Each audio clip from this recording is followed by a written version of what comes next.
अगर कोई पत्थर उठाए तो सरकार दौड़ती है।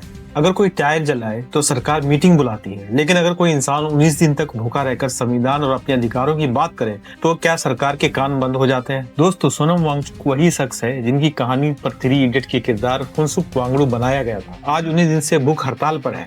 डॉक्टर कह रहे हैं कि उनका 9 किलो से ज्यादा वजन कम हो चुका है। अगर ये भूख हड़ताल ऐसे ही चलती रही तो शरीर के महत्वपूर्ण अंग प्रभावित हो सकते हैं। लेकिन सवाल है, देश के शिक्षा मंत्री धर्मेंद्र प्रधान कहाँ हैं? क्या उन्होंने एक बार भी जाकर पूछा कि आखिर एक शिक्षक, एक वैज्ञानिक और एक पर्यावरण कार्यकर्ता आखिर क्यों अपनी जान दांव पर लगा रहा है? सोनम वांगचुक कोई व्यक्तिगत लाभ नहीं मांग रहे। वे लद्दाख के लोगों को संवैधानिक अधिकार, पर्यावरण की सुरक्षा और लोकतांत्रिक संवाद की मांग कर रहे हैं। उन्होंने साफ कहा है, जब तक सरकार बातचीत नहीं करेगी तब तक वो अपना भूख हड़ताल नहीं तोड़ेंगे। उन्होंने लोगों से 20 जुलाई को प्रस्तावित संसद मार्च और मजबूत बनाने की अपील की है। अब सोचिए, अगर कोई व्यक्ति अपनी जान जोखिम में डालकर भी कह रहा है कि मैं हिंसा नहीं करूंगा, मैं सिर्फ शांतिपूर्ण विरोध करूंगा, तो लोकतंत्र में सरकार की पहली जिम्मेदारी क्या होनी चाहिए? संवाद या सन्नाटा?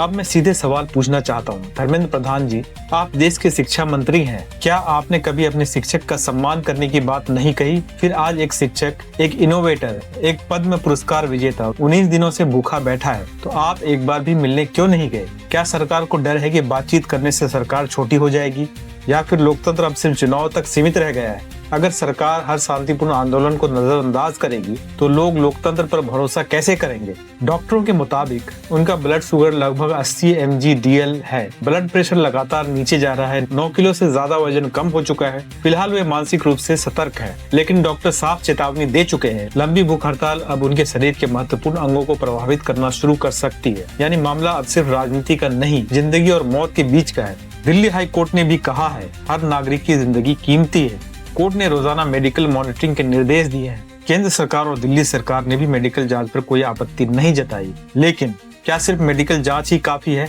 अगर बीमारी की वजह खत्म नहीं होगी तो दवा कितने दिन काम करेगी? अब इतिहास की तरफ चलते हैं। सन 1984 सोनम वांगचुक के पिता सोनम वांग्याल लद्दाख के आदिवासी समुदाय के अनुसूचित जनजाति की दर्जा दिलाने के लिए भूख हड़ताल पर बैठे थे। तब क्या हुआ? तत्कालीन प्रधानमंत्री इंदिरा गांधी खुद लेह पहुंची।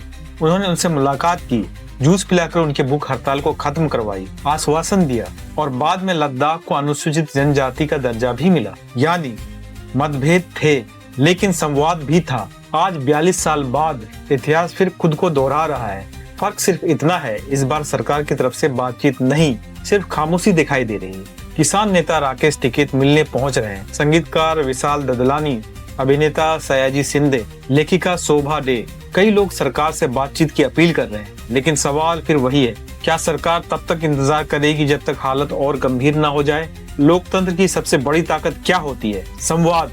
अगर शांतिपूर्ण भूख हड़ताल पर बैठे लोगों से भी सरकार बात नहीं करेगी तो फिर लोकतंत्र और तानाशाही में फर्क क्या रह जाएगा? और धर्मेंद्र प्रधान जी, देश आपको सिर्फ भाषण देने के लिए नहीं, संवाद करने के लिए भी देख रहा है। क्या आप सोनम वांगचुक से मिलेंगे? क्या सरकार बातचीत शुरू करेगी, या फिर 19 दिन की भूख हड़ताल 29 दिन, 39 दिन और उससे भी आगे बढ़ती जाएगी? अपनी राय कमेंट में जरूर लिखिए। अगर आपको लगता है कि लोकतंत्र में सवाल पूछना जरूरी है, इस वीडियो को ज्यादा से ज्यादा शेयर कीजिए। मैं हूं आपका होस्ट और आप देख रहे हैं तरोताजा न्यूज। धन्यवाद, मिलते हैं अगले वीडियो में।